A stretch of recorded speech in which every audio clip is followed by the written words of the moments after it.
नमस्कार बच्चों, कैसे हैं आप सभी। उम्मीद करता हूं कि आप सभी बहुत अच्छे होंगे और आपकी पढ़ाई बहुत अच्छे से चल रही होगी। अभी हमने इस वीडियो को देखने से पहले हम लोगों ने वाच्य विचार भाग 1, 2, 3 पढ़ा और मैंने अपनी तरफ से पूरी कोशिश की कि वाच्य से संबंधित जो चीज़ें हैं वो आपके सामने पूरी तरह से स्पष्ट हो जाएं। आप उस वीडियो को एक दो बार और देखेंगे तो वो सारी चीजें एकदम पक्का हो जाएंगी और कुछ अभ्यास करेंगे। आज का जो ये आज की जो ये कक्षा है जिसमें हम अभी पढ़ने जा रहे हैं, मुझे कुछ छात्रों ने व्यक्तिगत रूप से व्हाट्सएप पर मैसेज किया था कि सर, उत्साह कविता का जो प्रश्न और अभ्यास है उनके प्रश्नों पर आप एक बार चर्चा कर दीजिए और उनका उत्तर आप हम सबको समझा दीजिए। मुझे ये लग रहा था कि मैं जब उत्साह और अट नहीं रही है कविता पढ़ा रहा था, उसी समय लगभग जितने भी संभावित प्रश्न थे उस पर मैंने आप लोगों से चर्चाएं की थी, इसलिए मैंने इसकी ज़रूरत नहीं समझी थी। लेकिन यदि आपको लगता है कि नहीं, ये प्रश्न अलग से, इन प्रश्नों पर अलग से विचार करने और समझने की ज़रूरत है, तो मुझे लगा कि इस पर हम लोग एक वीडियो बनाते हैं और एक कक्षा लेते हैं और इनके प्रश्नों पर हम विचार करें। खासतौर पर किताब में जो प्रश्न दिए गए हैं उस पर हम सब विचार करें। बहुत अच्छी बात है। मैं तो हमेशा इस बात के लिए तैयार हूं कि आपके लिए कोई भी परेशानी हो, आप मुझे बताइए, हम उस पर एक वीडियो बनाएंगे और उसे हम सब देखेंगे। ठीक है, वो हमेशा के लिए हो जाएगा और फिर दूसरे भी छात्र जो आपके बाद आएंगे पढ़ने के लिए, उनके लिए भी बहुत सहूलियत हो जाएगी उससे। तो बच्चों, मैं प्रश्न और अभ्यास पर चर्चा करने जा रहा हूं। आप सब भी किताब लेकर के बैठिए और किताब लेकर बैठेंगे तो जब मैं प्रश्नों को समझाऊंगा तो आप भी प्रश्न पढ़ेंगे और उन प्रश्नों को समझने की कोशिश करेंगे, तो ये बहुत ही अच्छा होगा। तो चलिए, बिना देर किए मैं अब उत्साह कविता जो है उस पर जो कुछ प्रश्न यहाँ दिए हुए हैं उन पर मैं बातचीत करता हूं। पहला प्रश्न देखिए, मैं पढ़ रहा हूं, मिलाइए। कवि बादल से फुहार, रिमझिम या बरसने के स्थान पर गरजने के लिए कहता है, क्यों? प्रश्न को समझिए। कवि कहता है कि ऐ बादल, तुम रिमझिम रिमझिम मत बरसो, तुम फुहार की तरह धीरे धीरे धीरे धीरे मत बरसो, तुम गरजो और गरज कर बरसो। कविता याद कीजिए, बादल गरजो यहीं से तो शुरू है। तो कवि गरजने के लिए क्यों कहता है? फुहार और रिमझिम और बिल्कुल कोमल ढंग से बरसने के लिए क्यों नहीं कहता है? कहता है कि ऐसे मत बरसिए, आप गरजिए, ऐ बादल तुम गरजो। देखिए, कवि जो है वह चाहता है कि दुनिया को बदलने के लिए क्रांति की जरूरत है। एक ऐसी क्रांति जिसमें दबे कुचले हुए लोगों की जोरदार आवाज सुनी जाए। तो ये फुहार और कोमलता से संभव नहीं है। कवि का कहना यह है कि अपनी आवाज ऊंचे शब्दों में रखनी होगी और यहां प्रतीक बना रहे हैं बादलों को। बादलों को वो क्रांति का दूत कहते हैं, क्रांति का मसीहा कहते हैं।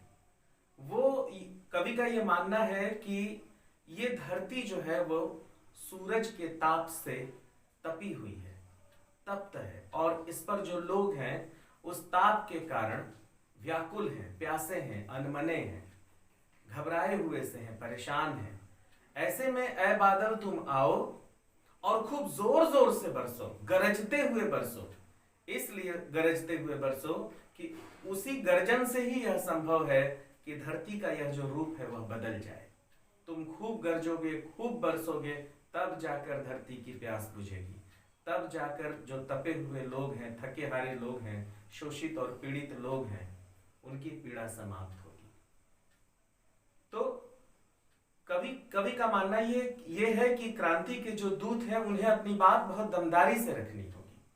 अब ये जो प्रतीक है, इसे जब हम वास्तविक जीवन में देखेंगे तो हमें लगेगा कि कवि ये कहना चाहते हैं कि इस दुनिया में जो शोषित लोग हैं, पीड़ित लोग हैं, दबे कुचले लोग हैं, उन्हें अपनी बात पूरी दमदारी के साथ, पूरी मजबूती के साथ रखनी होगी, तब जाकर उनकी बात सुनी जाएगी, उनकी जो पीड़ा है उसकी ओर दुनिया का ध्यान जाएगा और तब जाकर उन्हें अपने कष्टों से मुक्ति मिलेगी।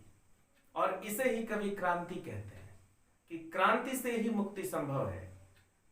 और यही प्रतीक लेकर कवि बादलों से आह्वान करते हैं कि ऐ बादल, तुम धीरे धीरे गरजो मत, धीरे धीरे बरसो मत, धीरे धीरे बरस के तुम दुनिया को बदल नहीं पाओगे। तुम फुहार और रिमझिम बरस करके दुनिया को बदल नहीं पाओगे। गरजो, पूरी तेज गर्जना के साथ गरजो और इतनी बारिश करो कि पूरी दुनिया में पानी फैल जाए, पूरी दुनिया जो तप रही है उसे ताप से मुक्ति मिल जाए, और तब यह दुनिया ताप से मुक्त हो जाएगी, और तब यह दुनिया सुधर जाएगी, तब यह दुनिया रहने लायक हो जाएगी। तो कवि यहाँ पर ताप किसे कह रहा है? कवि यहाँ सूरज की तपिश किसे कह रहा है? शोषण को, अत्याचार को। और इसी तपिश से कवि मुक्ति की बात करता है और बादलों को इससे मुक्ति देने वाले क्रांति दूत की तरह देखता है। उसे लगता है कि बादल क्रांति के दूत हैं, वो आ रहे हैं, वे हमें मुक्ति दिलाएंगे। सूरज की तपिश यहाँ पर शोषण का प्रतीक है। ये जो दुनिया है, जो दबे कुचले लोगों का शोषण कर रही है, गरीबों का शोषण कर रही है, उससे हमें ये क्रांति दूत ही मुक्त कराएंगे। इसलिए बादलों का वो आह्वान करता है, बुलाता नहीं है कि आओ आओ आओ, आह्वान करता है। आह्वान में तेज है बच्चों। किसी को हम सामान्य ढंग से बुलाएं कि अच्छा आइए, और किसी से कहें तुम्हें आना ही है, तुम आओ, तो ये आह्वान होता है। तो बादलों का आह्वान कर रहे हैं और कह रहे हैं कि ऐ बादल, धीरे धीरे मत बरसो, जोर जोर से गरजो, तुम्हारी गरज ही इस दुनिया को बदलेगी।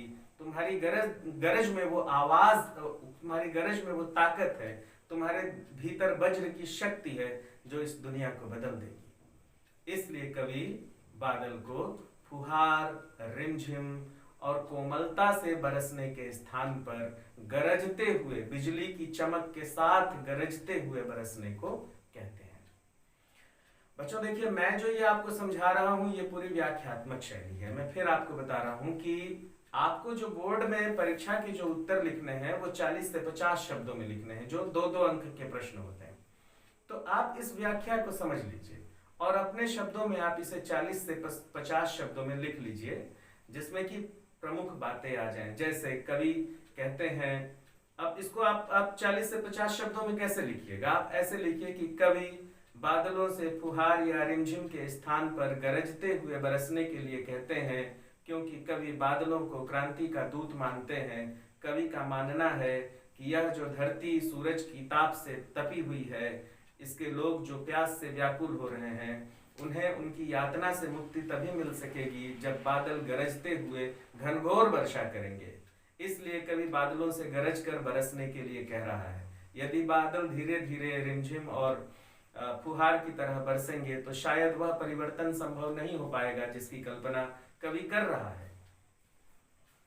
इसलिए कवि बादलों को गरज कर बरसने के लिए कह रहा है। फिर आप एक पैराग्राफ बदल के 2 लाइन और लिख दीजिए कि यहाँ पर सूरज की तपिश से तपे हुए लोग शोषण और गरीबी के मारे हुए लोग हैं, दुनिया के सताए हुए लोग हैं, और ताप जो है वह शोषण है, और कवि इसी शोषण से मुक्ति की बात करता है और बादलों को क्रांति का दूत मानता है।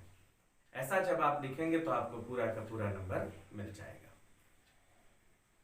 कविता का शीर्षक उत्साह क्यों रखा गया है? मैंने इस पे भी पिछले वीडियो में, जब आप इसका वीडियो सुन रहे थे, देख रहे थे, तो मैंने उत्साह शीर्षक पर चर्चा की थी।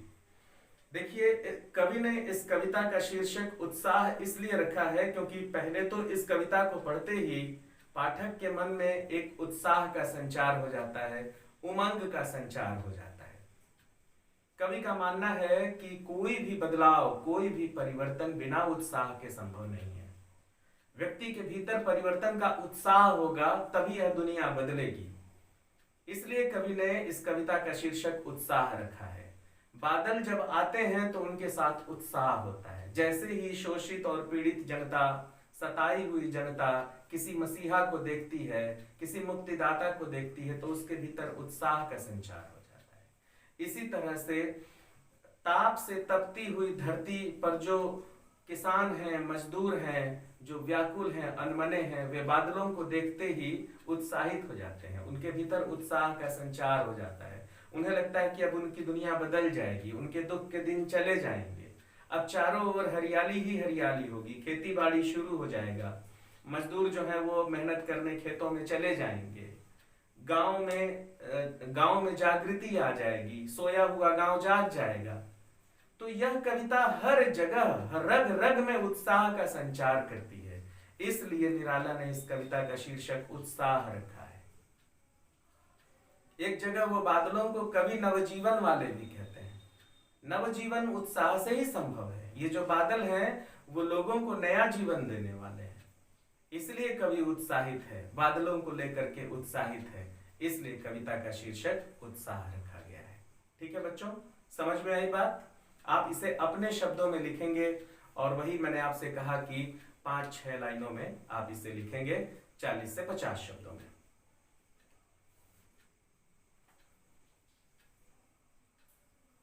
तीसरा प्रश्न देखिए, कविता में बादल किन किन अर्थों की ओर संकेत करता है? बिल्कुल सीधा सा प्रश्न है कि कवि बादलों के माध्यम से क्या कहना चाहता है, किन किन चीजों की ओर संकेत करना चाहता है। फिर से प्रश्न देखिए, कविता में बादल किन किन अर्थों की ओर संकेत करता है, मतलब बादल से हम क्या आशय लगा सकते हैं। बादल सिर्फ बादल नहीं है, बादल तो यहां पर प्रतीक है। ये बादल क्या है वास्तविक जीवन में, यह बादल किन अर्थों की ओर संकेत करता है, यह प्रश्न है। तो देखिए यहां पर कवि ने बादलों के माध्यम से अनेक वस्तुओं की तरफ, अनेक घटनाओं की तरफ, अनेक प्रक्रियाओं की तरफ हमारा ध्यान आकर्षित किया है। वास्तव में कवि के बादल अनेक वस्तुओं की ओर, अनेक चीजों की ओर संकेत करते हैं। कहीं पर कवि का बादल घुंघराले केशों वाला एक मासूम व्यक्ति है। आप पहली पंक्ति देखिए ना, इसमें लिखा हुआ है, शुरू से देखिए क्या क्या बादलों को कवि क्या क्या कह रहा है। धाराधर कह रहा है, फिर कह रहा है कि ललित ललित काले घुंघराले बाल कल्पना कैसे पाले। यहाँ पर कवि सबसे पहले तो बादल को बच्चों की कल्पनाओं जैसा मासूम और खूबसूरत कहता है।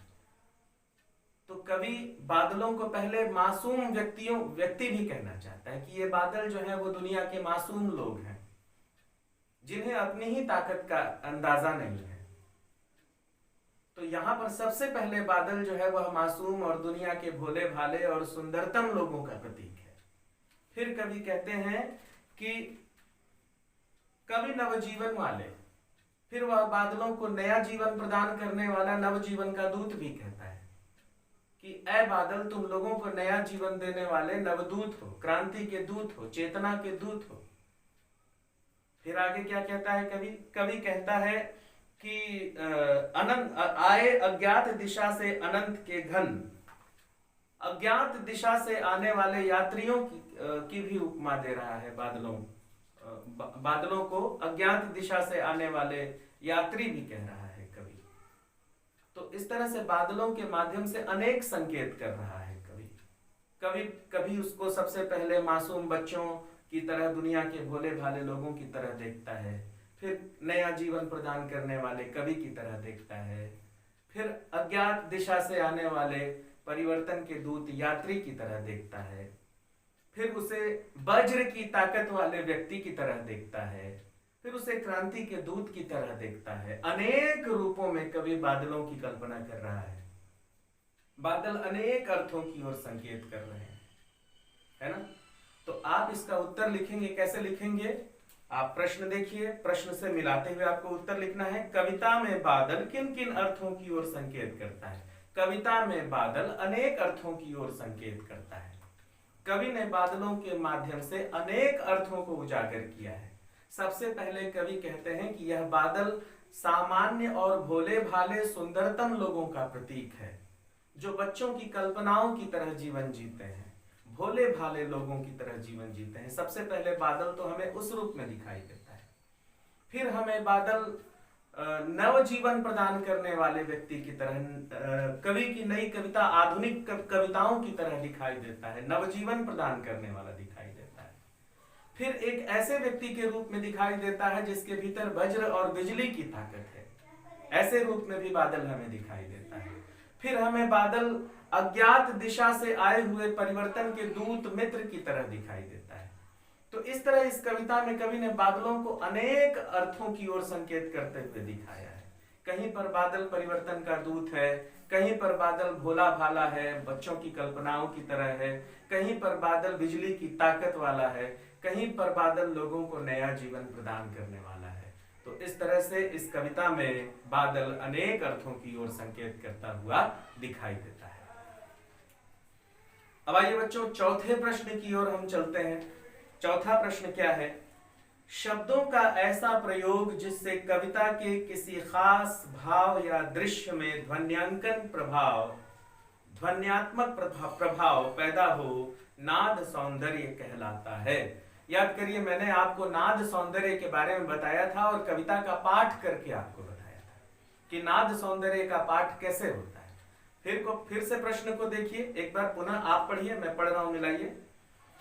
शब्दों का ऐसा प्रयोग जिससे कविता के किसी खास भाव या दृश्य में ध्वन्यात्मक प्रभाव पैदा हो, ध्वनि पैदा हो, एक गंभीर ध्वनि पैदा हो, नाद सौंदर्य कहलाता है। मतलब जब कविता को पढ़ने में किसी खास जगह पर एक विशेष ध्वनि सुनाई देती है जो हमें ऊर्जा से भर देती है, उसे नाद सौंदर्य कहते हैं। तो प्रश्न ये है, उत्साह कविता में ऐसे कौन कौन से शब्द हैं जिसमें नाद सौंदर्य मौजूद है, छांट कर लिखें। परीक्षा में यह प्रश्न किस तरह आ सकता है? परीक्षा में यह प्रश्न आ सकता है कि उत्साह कविता में नाद सौंदर्य को ध्वनित करने वाले शब्द कौन कौन से हैं, उदाहरण सहित स्पष्ट कीजिए। ऐसा प्रश्न आ सकता है। तब आपको बताना पड़ेगा कि निराला जी की कविता में खास तौर पर उत्साह में कौन कौन सी ऐसी जगहें हैं जहां पर नाद सौंदर्य मौजूद है। तो आइए हम देखते हैं। तो आप इसका उत्तर क्या लिखेंगे कि निराला की कविता उत्साह को पढ़ने पर हमें संपूर्ण जगह पर नाद सौंदर्य के दर्शन होते हैं, लेकिन कुछ ऐसे विशेष स्थल हैं जहां पर यह नाद सौंदर्य बहुत विशेष रूप से उभर कर सामने आता है। जैसे, अब जैसे के बाद आप लिखेंगे, सबसे पहले तो वह ध्वनि याद करिए जो मैं पढ़ा था, घेर घेर घोर गगन धाराधर ओ। जो घेर घेर घोर गगन कहते हैं ना, उसमें पूरे शरीर में ऊर्जा का संचार हो जाता है। मैंने पढ़ के भी आपको बताया था कि यदि आप इसे ऐसे पढ़ें, घेर घेर घोर गगन धाराधर ओ, ऐसा पढ़ेंगे तो इसका तो पूरा अर्थ ही खत्म हो गया ना, ढिश हो गया पूरा यहाँ पर ये। तो हमको इसको ढिश नहीं करना है, हमको इसकी जो पूरी भाव भंगिमा है, इसकी जो ध्वनि है उसके साथ पढ़ना है। तो सबसे पहले नाद सौंदर्य हमें कहाँ दिखाई देता है? निम्न जगहों पर दिखाई देता है। फिर आप इन्वर्टेड कॉमा में लिखेंगे घेर घेर घोर गगन धाराधर ओ। फिर आप नीचे उसको सिद्ध करेंगे कि उपर्युक्त पंक्तियों को पढ़ने पर घ शब्द की जो आवृत्ति है उससे हम उसके पठन से हमारे भीतर उत्साह का संचार होने लगता है, ओजस्विता पैदा होने लगती है। उसे हम पढ़ते हैं तो एक अजीब तरह की ध्वनि हमारे मुंह से निकलती है, इसलिए हमें यहाँ पर नाद सौंदर्य का दर्शन होता है। घेर घेर घोर गगन धाराधर ओ। फिर देखिए नाद सौंदर्य और कहाँ दिखता है, कम से कम आप 2-3 उदाहरण तो दीजिए। फिर जो दूसरा नाद सौंदर्य जो बहुत ही खूबसूरत नाद सौंदर्य है वो कहाँ है? वज्र छिपा नूतन कविता फिर भर दो। वज्र छिपा, उससे भी पहले देखिए आप, विद्युत छवि उर्मे कवि नवजीवन वाले, वज्र छिपा नूतन कविता भर दो। वज्र शब्द की जो उच्चारण है ना, वहां पर नाद सौंदर्य में दिखाई देता है। तो आप लिखिए कि वज्र छिपा नूतन कविता फिर भर दो। यहां पर भी हमें नाद सौंदर्य के दर्शन होते हैं। अब वज्र को आप वज्र कहिए तब अच्छा लगेगा। आप कहें वज्र, तो वज्र कह देंगे तो गड़बड़ा गया। वज्र मतलब आप समझ रहे हैं कि दधीची की हड्डियों से बना हुआ वह शस्त्र जो पूरी दुनिया को खत्म करने की ताकत रखता था, उसका नाम भी तो सम्मान से लेना पड़ेगा ना। इसलिए यहां पर भी नाद सौंदर्य मौजूद है। अब अगले अंतरे में आइए।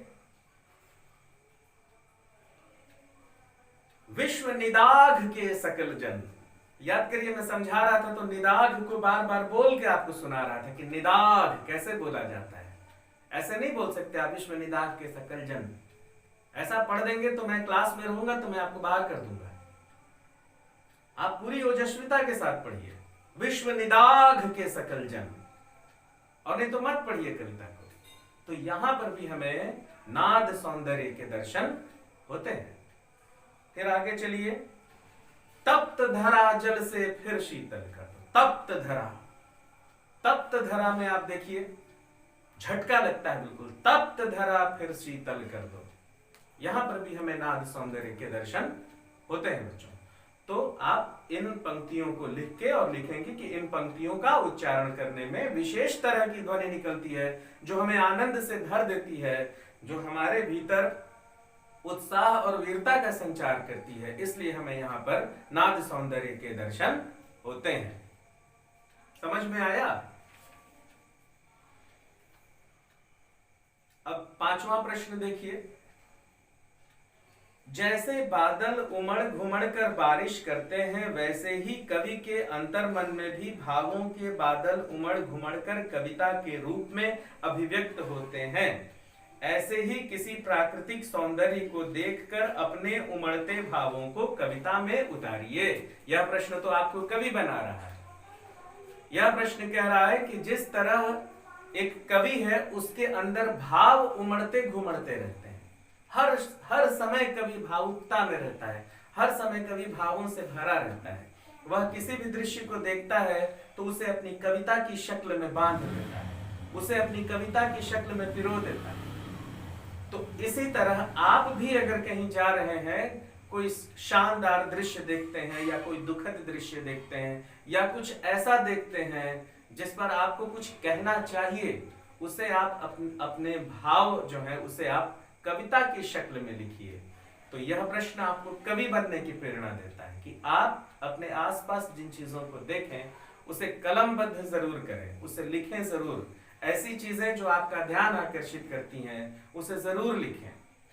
ऐसी चीजें जिन्हें वैसा नहीं होना चाहिए था या ऐसी चीजें जिन्हें वैसा होना चाहिए था और आप उन्हें देख रहे हैं, और ऐसी चीजें जो वैसी हैं और आप उन्हीं रूप में उन्हें देखना चाहते थे, तो ऐसी चीजें आपको प्रभावित कर देती हैं।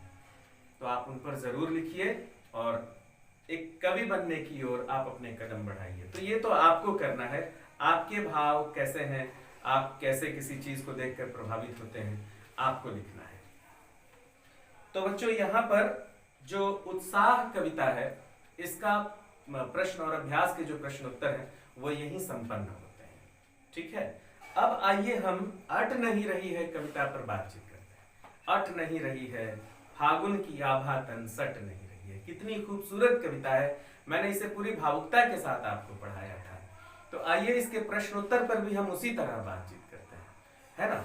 हालांकि कविता के तुरंत बाद यदि हम प्रश्नोत्तर करते तो उसी भाव से भरे हुए होते।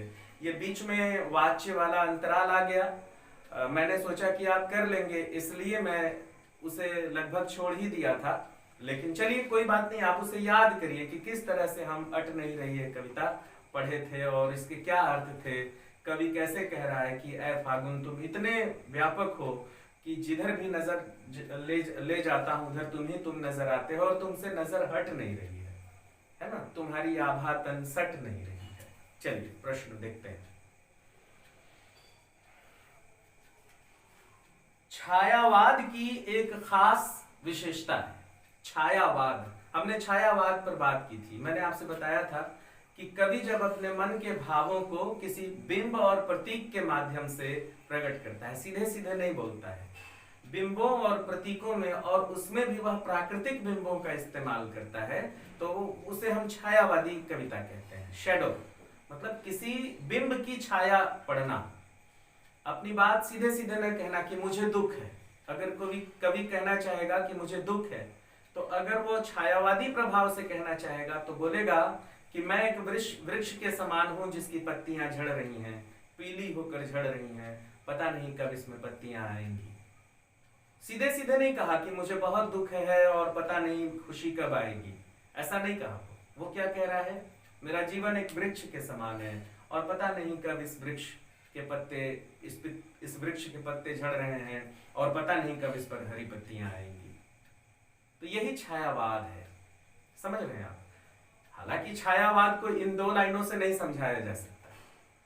छायावाद पर पूरा एक व्याख्यान होता है कि छायावाद क्या है ना। लेकिन आप उतने गहरे अर्थों में मत जाइए, आप सिर्फ इतना जानिए कि बिंबों प्रतीकों के माध्यम से कवि जो है प्राकृतिक बिंबों प्रतीकों के माध्यम से अपनी बात कहता था उस दौर में, छायावादी दौर में, जिसका प्रभाव शुरू में निराला पर रहा है। और निराला ने इसी छायावाद को तोड़ दिया, इसलिए वो विद्रोही कवि कहलाए, है ना। कि भाई अपने मन की बात कहनी है तो हम प्रतीकों का इस्तेमाल क्यों करें, सीधे सीधे न कहें कि मैं दुख में हूं। यही निराला जो है वो दूसरे लोगों का विरोध करते हुए दिखाई दे रहे हैं। तो आइए ये जो प्रश्न है इसे हम समझने की कोशिश करते हैं। छायावाद की एक खास विशेषता है अंतर्मन के भावों का बाहर की दुनिया से सामंजस्य बिठाना। सामंजस्य मतलब तालमेल, कॉपरेशन, है ना। तो छायावाद की विशेषता है कि हमारे मन के भीतर जो बात है बाहर की चीजों से उसका तालमेल बिठाना, ठीक ना। कविता की किन पंक्तियों को पढ़कर यह धारणा पुष्ट होती है? तो देखिए ये जो अट नहीं रही कविता जो है ना, उसमें कविता की सभी पंक्तियों को पढ़कर छायावाद की विशेषता हमें दिखाई देती है। वह पहली पंक्ति ही है, अट नहीं रही है आबा फागुन की तन सट नहीं रही है। इसी में आप देखिए कवि जो है वो मन के भीतर प्रकृति से अत्यंत मोहित है और उसके मन में भाव उमड़ रहे हैं कि वह प्रकृति को अपने भीतर बिठा ले, लेकिन बिठा नहीं पा रहा है। प्रकृति के सौंदर्य से बहुत प्रभावित है, वो प्रकृति को अपने हृदय में उतार लेना चाहता है लेकिन उतार नहीं पा रहा है। इसलिए कह रहा है कि फागुन की आभा तन सट नहीं रही है ना। तो ये जो पहला प्रश्न है इसका उत्तर आप क्या लिखेंगे वो मैं बता देता हूं। लिखिए कि कविता की समस्त पंक्तियां अट नहीं रही है, कविता की समस्त पंक्तियों पर हमें छायावाद की विशेषता दिखाई देती है। छायावाद का अर्थ है अंतर्मन के भावों का तालमेल बाहरी दुनिया से बिठाना। कवि के भीतर प्रकृति को लेकर अत्यंत स्नेह उमड़ रहा है और वह स्नेह इस तरह दिखाई देता है कि वह प्रकृति को सटा लेना चाहता है, जबकि यह संभव नहीं है। सिर्फ प्रतीक में यह संभव है, सिर्फ प्रतीकों में यह संभव है। अब ऐसा नहीं हो सकता कि हम किसी पहाड़ को उखाड़ के और अपने शरीर से सटा लें, ऐसा तो हो नहीं सकता। तो प्रतीकों में ही यह संभव है जहां पर कवि जो है प्रकृति को अपने आप से सटा लेने की बात करता है, इसलिए यहां पर छायावाद दिखाई दे रहा है। फिर कवि कहते हैं कि ऐ वसंत तुम एक मनुष्य हो, तुम सांस लेते हो तो खुशबूदार हवाएं चलती हैं, तुम्हारा आकाश इतना निर्मल है कि पंख ही पंख, पक्षी ही पक्षी दिखाई दे रहे हैं, है ना। तुम ऐसा लगता है कि तुम्हारे गले में फूलों की माल पड़ी हुई है। यह सब वास्तविक दुनिया में संभव नहीं है। वास्तविक दुनिया में प्रकृति जो है कोई पुरुष नहीं हो सकती या कोई देवी नहीं हो सकती, लेकिन कवि के भीतर का भाव है जो प्रकृति को देवी मान रहा है, प्रकृति को माला पहने हुए पुरुष मान रहा है, प्रकृति को सांस लेता हुआ मनुष्य मान रहा है। तो यह सब उसके भीतर की भावुकता है जो प्रकृति से उसका तालमेल करा देती है। तो यहाँ पर भी हमें छायावाद के दर्शन होते हैं। तो इस तरह से संपूर्ण कविता ही हमें छायावादी प्रभाव से युक्त दिखाई देती है। विशेष तौर पर आप पहली 2 पंक्तियां दे दें, फिर कहीं सांस लेते हो घर घर भर देते हो, उड़ने को नभ में पर पर कर देते हो, आंख हटाता हूं तो हट नहीं रही है, ये आप दे सकते हैं। तो ये पूरी जो कविता है ना उसकी पंक्तियां आप लिख सकते हैं कि इन पंक्तियों में भी हमें, और आप उसका अर्थ थोड़ा दे दें कि ये इन पंक्तियों में हमें इस तरह से छायावाद के दर्शन हो रहे हैं। दूसरा, कवि की आंख फागुन की सुंदरता से क्यों नहीं हट रही है। मैं इस पर बहुत लंबा आपसे बातचीत किया था कि कवि की आंख फागुन की सुंदरता से क्यों नहीं हट रही है। पहले मैं इसकी व्याख्या कर दूं फिर क्या लिखना है बता रहा हूं। कवि की आंख फागुन की सुंदरता से इसलिए नहीं हट रही है क्योंकि फागुन की सुंदरता अत्यंत व्यापक है। जिधर देखिए उधर ही फागुन का सौंदर्य फैला हुआ है। कवि सामने देखता है तो उसे प्रकृति के शानदार नजारे दिखाई देते हैं, कभी अपने अगल बगल देखता है तो उसे प्रकृति के शानदार नजारे दिखाई देते हैं। कभी आगे पीछे ऊपर नीचे हर जगह देखता है, जहां भी नजरें ले जाता है उसे फागुन का सौंदर्य ही बिखरा हुआ दिखाई देता है। अब कवि के पास एक ही चारा है, अगर वो इस सौंदर्य को नहीं देखना चाहता है, कि वह अपनी आंखें बंद कर ले। लेकिन जब वो अपनी आंखें बंद कर लेता है, तो जब वह श्वास लेता है तो खुशबूदार हवाएं उसके फेफड़े में जाती हैं। तब उसे वो श्वास से एहसास होने लगता है कि यह वातावरण कितना खूबसूरत है। इसलिए कहीं भी कोई भी एक ऐसी छोटी सी जगह नहीं बची है जहां जाकर कवि यह कह सके कि यहाँ पर मुझे फागुन का सौंदर्य दिखाई नहीं दे रहा है।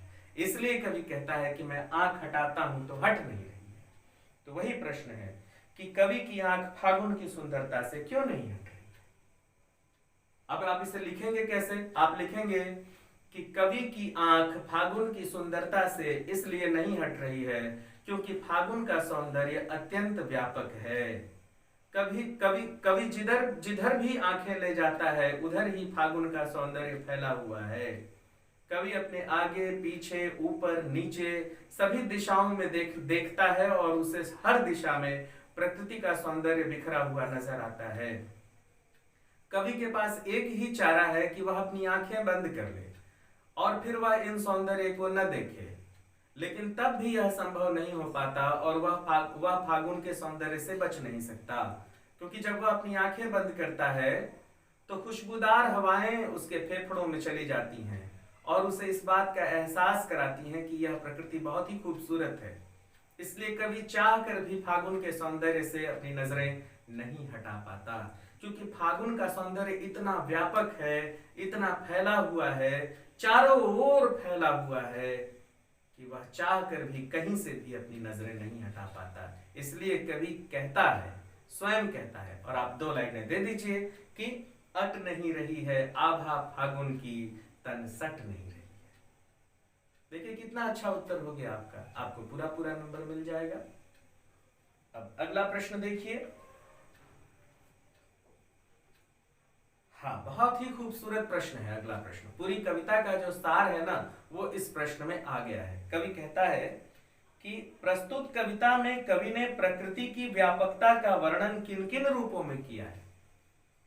कैसे वो प्रकृति की व्यापकता का वर्णन कर रहा है कवि? तो आप लिखेंगे कि कवि इस कविता में प्रकृति की व्यापकता का बहुत विस्तार से वर्णन कर रहा है। कवि को हर जगह प्रकृति का सौंदर्य दिखाई देता है। कवि अपनी आंख आगे करता है तो उसे प्रकृति में बिखरा हुआ तमाम सौंदर्य दिखाई देता है। अपने अगल बगल नजरें हटाता है तो अपने आसपास सौंदर्य बिखरा हुआ दिखाई देता है। कवि जब आकाश में देखता है तो उसे स्वच्छ निर्मल सुंदर आकाश दिखाई देता है। उसे उड़ते हुए पक्षी दिखाई देते हैं जो बहुत ही खूबसूरत हैं। फिर कवि वहां से जब हटता है तो सांस लेता है। जब सांस लेता है तो उसे खुशबूदार हवाएं उसके फेफड़ों में जाती हैं, उसके शरीर में जाती हैं, तो हवाएं भी बहुत खूबसूरत हैं। फिर वो कह रहा है कि उसे कहीं पत्तों से लदी हुई डाल दिखाई देती है, कहीं हरे रंग कहीं लाल रंग की प्रमुखता दिखाई देती है। कवि कहता है कि पाट पाट शोभा श्री, उसे हर कोने हर जगह पर सौंदर्य की देवी विराजमान दिखती हैं। इसलिए कवि प्रकृति को व्यापक कहता है और वह प्रकृति की व्यापकता का वर्णन करता है। ठीक है बच्चों, प्रकृति की व्यापकता मतलब क्या? व्यापकता मतलब कि हर जगह वो है, व्यापक है प्रकृति। कोई भी ऐसी जगह नहीं है जहां पर हम कह सकें कि प्रकृति का सौंदर्य नहीं है। आप खुद सोच के देखिए। अब मैं ये नहीं कह रहा हूं कि आप किसी गंदे जगह पे बैठ जाइए और कहिए कि फागुन का मौसम है और मैं इस गंदे जगह पे बैठा हूं और यहाँ पर फागुन का सौंदर्य। वहां पर भी अगर आप नीले आकाश को देखिएगा तो आप थोड़ी देर के लिए आपको लगेगा कि यह आकाश जो है वह विशेष है। ठीक है, फागुन में ऐसा क्या होता है जो बाकी ऋतुओं से भिन्न होता है? फागुन में ऐसा क्या है जो और ऋतुओं से भिन्न है? अरे भाई, फागुन में ही तो प्रकृति का सौंदर्य अपने सबसे चरम पर होता है और यह बाकी ऋतुओं से भिन्न होता है। जाड़े की ऋतु में हमें बहुत ठंड लगती है, हम हमेशा अपने शरीर को गर्म कपड़ों से लादे रखते हैं। इसी तरह गर्मी में हम भीषण गर्मी और ताप से व्याकुल रहते हैं, प्यास से व्याकुल रहते हैं। जीवन जो है वो बिल्कुल अनमना सा हो जाता है। बारिश में हम भीषण बरसात का सामना करते हैं, लोग जीवन मरण का संघर्ष करने लगते हैं, दुनिया के तमाम क्षेत्र जलप्लावित हो जाते हैं, बाढ़ में बह जाते हैं, जीवन और मृत्यु का संघर्ष चलता रहता है। सिर्फ वसंत का ही मौसम एक ऐसा है, सिर्फ फागुन का ही मौसम ऐसा है जिसमें न तो हमें ठंड का सामना करना पड़ता है, न हमें व्याकुल करने वाली गर्मी लगती है, और न हमें बहा ले जाने वाली बरसात का सामना करना पड़ता है। इसलिए फागुन का महीना तमाम ऋतुओं से बिल्कुल अलग सौंदर्य लिए हुए होता है, बिल्कुल अलग पहचान लिए हुए होता है, अलग खूबी और विशेषता लिए हुए होता है। ठीक है बच्चों, इन कविताओं के आधार पर निराला के काव्य शिल्प की विशेषताएं लिखिए। काव्य शिल्प की विशेषता, बच्चों वो पहला एपिसोड याद करिए जो इस पाठ पर मैंने यहाँ पर निराला के काव्य शिल्प की विशेषताएं लिखी थी, वहां जाइए आप, वहां पर आपको निराला के काव्य सौंदर्य पर मैंने बहुत अच्छे से आपको समझाया है। यहाँ पर भी मैं आपको संक्षेप में बता दूं, निराला विस्तृत सरोकारों के कवि थे, मैंने लिखा था यहाँ पर। निराला का जो काव्य शिल्प मतलब क्या होता है? शिल्प मतलब होता है बच्चों, शिल्प मतलब होता है गढ़ना किसी चीज को बनाना, है ना, किसी चीज को गढ़ने की तकनीक, उसको हम शिल्प कहते हैं। ठीक है, जैसे हस्तशिल्प तो हाथ से बनाई हुई चीजें, वास्तुशिल्प मतलब बड़े बड़े राजमहल भवन के सौंदर्य। तो कविता का शिल्प, कविता का गढ़न कैसा है, कैसे कविता लिखी गई है, उसे हम कहते हैं काव्य शिल्प। तो निराला विस्तृत सरोकारों के कवि हैं, उनकी कविताओं के भाव तो बड़े खूबसूरत है ही, कविता का शिल्प यानी स्ट्रक्चर बहुत ही अच्छा है। पहले तो कवि मतलब निराला की बात कर रहा हूं मैं, पहले तो कवि छंद के बंधनों से कविता को मुक्त कर देते हैं। कविता, निराला के काव्य शिल्प की सबसे बड़ी विशेषता है कि कविता को छंद से मुक्त करना। निराला के काव्य शिल्प की सबसे बड़ी विशेषता है कि निराला जी ने अपनी कविताओं को छंद के बंधन से मुक्त कर दिया और मुक्त छंद की कविताओं का दौर शुरू किया। आप समझ रहे हैं? कवि मुक्त छंद लिखने के बाद भी कविताओं को इतने तारतम्य से लिखते हैं कि उन कविताओं को सुरों में गाया जा सकता है। उसमें लयबद्धता है, उसमें लय है। छंद ऐसा माना जाता था, जब निराला ने कविता को छंद से मुक्त किया तो लोग कहने लगे कि निराला की कविताओं को गाया नहीं जा सकता। लेकिन इसके ठीक उलट निराला जी की कविताओं को बहुत आसानी से और बहुत सहजता से गाया जा सकता है। तो ये उनके कविता के शिल्प का सौंदर्य है कि उसे गाया जा सकता है। इसके अलावा कविता, निराला जी के पास अनेक रूपक हैं, अनेक दृष्टांत हैं, है ना, अनेक प्रतीक हैं। एक जगह निराला जो है वो इतना सुंदर प्रतीक है निराला जी के पास कि धरती को जलती हुई रुई के समान कहते हैं। सोचिए कौन सोच सकता है, इतने दूर तक निराला सोचते हैं। रुई ज्यों जलती हुई भू कहते हैं कि गर्मी के दिनों में यह जो जमीन है वह रुई के समान जलती हुई दिखाई दे रही है। समझ रहे हैं आप? तो ये निराला का ही शिल्प है, निराला का ही काव्य सौंदर्य है। तो इस तरह निराला का काव्य सौंदर्य बहुत ही व्यापक और अनूठा है।